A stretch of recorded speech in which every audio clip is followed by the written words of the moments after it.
بسم اللہ الرحمن الرحیم. اب عذاب قبر کے بارے میں یہ کتاب ہے اور باب ہے، اس کے اندر فضا آ گئی یہ.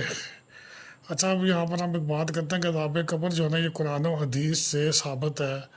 اچھا، اس میں کوئی شبہ کلام نہیں ہے. یہ بات بھی ہمیں ذہن نشین کرنی چاہیے کہ یہاں قبر سے مراد 1.5-2 گز والا گھڑا نہیں ہے کہ اس کے اندر دفن ہوتے قبر ہے، اور کے اندر مراد عالم برزخ ہے. یہ تو ایک علامتی اور بظاہر چیز ہے، کیونکہ کئی مذاہب میں جلا دیا جاتا ہے، کہیں سمندر میں بہا دیا جاتا ہے، اور مسلمانوں میں بھی ایسے لوگ ہیں جن کو سمندر میں بھی ہیں درندوں نے کھایا.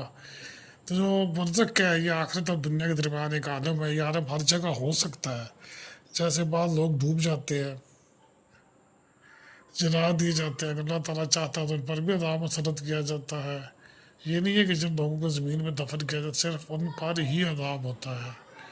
آپ یوں سمجھ لیں کہ ایک عالم ہے، ہمیں خود پتہ نہیں، لیکن جو عذاب ہے وہ موجود ہے. جس طرح فرعون ہے، اس کی ممی باہر پڑی ہے لیکن اس پہ بھی عذاب ہو رہا ہے. ذکر ہے قرآن پاک میں 24ویں پارے میں. اور جو لوگ دوسرے طریقے اختیار کرتے ہیں وہ عذاب سے بچ جاتے ہیں. عذاب قبر کی تصدیق کے درجات میں صحیح اور اولا مرتبہ اس بات کا اعتقاد و یقین رکھنا ضروری ہے کہ قبر میں دفن کرنے کے بعد اللہ کے نیک بندوں پر اللہ تعالیٰ کی بے شمار رحمتیں نازل ہوتی ہیں. جو لوگ بدکار و گناہ گار ہوتے ہیں ان پر اللہ تعالیٰ کا سخت عذاب نازل کیا جاتا ہے. اس سلسلے میں عذاب دینے والے فرشتوں کا ذکر بھی ہے، سوال جواب بھی ہے، حساب، بچھو، بڑی مختلف چیزیں. اللہ تعالیٰ کی ذات ہمیں عذاب قبر سے محفوظ رکھے.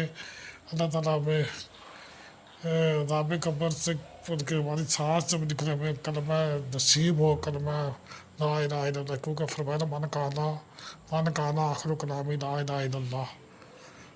تو اللہ تعالیٰ ہمارے لیے بہت آسانیاں فرمائے. ہم سب جو بھی سننے والے ایسے آڈیوز کو اور جو اس کے علاوہ ہمارے احباب ہیں، سب کو اللہ تعالیٰ محفوظ رکھے، تمام مسلمانوں کو.